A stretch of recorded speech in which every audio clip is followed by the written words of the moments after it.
పండ్రి గీయాలైతే నేను మీకు బెట్టు కట్టి చెప్పగలుగుతా. ఎందుకంటే గింతకంటే హెల్తీ రెసిపీ తినలేరు. గిదే మెంతి కూర కుడుములు. కుడుములు అనంగానే హెల్తీ మంచిగా ఆవిరి కుడికిచ్చి చేస్తాం కదా.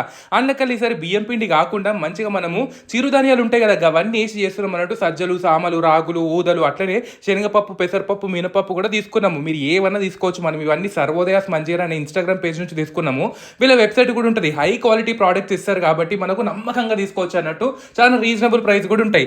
ఇవన్నీ కడిగి ఆరేసుకున్నాం కదా, అట్లనే వేయించుకొని బియ్యం కూడా ఒక 2 కప్పులు వేయించేసుకొని అన్ని కలిపి మిక్సీకి పట్టించేసుకున్నాం అన్నట్టు. అదే గిర్నీకి పట్టించుకున్నాం. చూసారు కదా, మంచిగా ఇట్లా పిండి లెక్క అవుతుంది. దీంట్లో మొత్తం అంతా ఉప్పు వేసేసి వేడి నీళ్ళు వేసేసి తడుపుకోవాలన్నట్టు. ఈజీగా తడుస్తుంది. ఎందుకంటే జిగట ఉంటుంది దీంట్లో, మంచిగా అన్ని మిల్లెట్స్ ఉన్నాయి కాబట్టి. చిన్న చిన్న బాల్ చేసి మనం స్టీమ్ చేసుకున్నాం అనుకోని ఫస్ట్ అట్లనే తినొచ్చు. అవి కూడా మంచిగా ఉంటాయి. కానీ కొంచెం మన ఇంకా ఇండియన్ తడక ఉండాలి కదా. నూనె కాగిన తర్వాత ఆవాలు, జీలకర్ర, ఎల్లిపాయలు, మెంతి కూర, అట్లనే పచ్చిమిరపకాయలు, ఉప్పు వేసి మిక్సీ పట్టుకున్నాము. ఈ బాల్స్ వేసాలి. ఇంట్లో కూడా మనము గానుగు నూనె, సన్ఫ్లవర్ ఆయిల్ వాడుతున్నాం అంటూ. మీదికెళ్ళి మొత్తం అంతా నిమ్మకాయ, కొత్తిమీర వేసుకున్నాం అనుకోరి హెల్దీ